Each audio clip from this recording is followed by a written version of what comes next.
Chicago Med Season 10, Episode 10, titled Broken Hearts, used a shocking death to trigger Dr. Mitch Ripley's, Luke Mitchell, downward spiral. Broken Hearts was one of the saddest episodes of the youngest one Chicago show.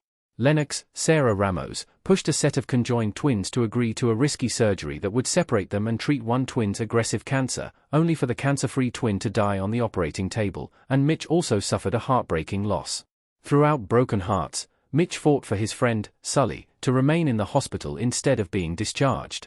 Discharge meant Sully would be sent back to jail for the remainder of his battle with cancer, and Mitch wanted him to have more time with his wife and baby.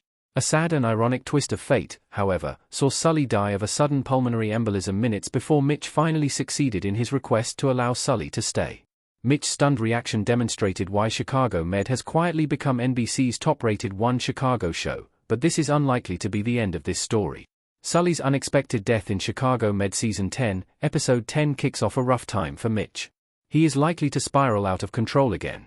Chicago Med Ripley standing with his arms crossed facing Lennox. Mitch is surprisingly level-headed throughout most of Broken Hearts. He is upset about Sully going back to jail and frustrated when Dr. Stano refuses to delay Sully's discharge, but he keeps his behavior strictly professional.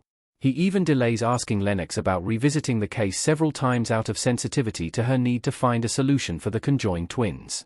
He also expresses his passion without losing control when Lennox initially denies his request, asking her whether she thought Sully would get proper care at Cook County Jail and pushing her to help save Sully's life. However, Sully's death will be a shock to Mitch's system. Mitch has often said that he considers Sully a brother, and earlier in the season he was willing to risk his career to keep Sully out of jail. Furthermore, Mitch really hasn't had a chance to process Sully's death yet, as he has to comfort Lynn, who cries on his shoulder and sobs, "I wasn't here. I should have been here."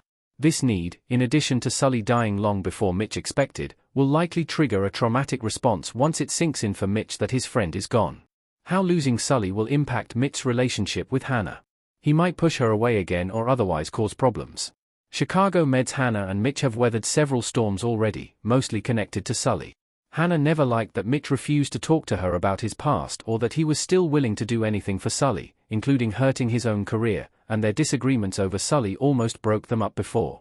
It's possible that Sully's death will again tear them apart, even though Hannah seems to have accepted how important Sully is to Mitch. The biggest risk to Hannah and Mitch's relationship is that Mitch could push Hannah away again.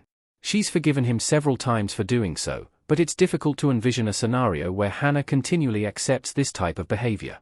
Thus, if Mitch decides to deal with Sully's death entirely on his own and refuses to confide in Hannah when Chicago Med picks up this story, it could spell the end of their relationship along with a serious mental health problem for Mitch.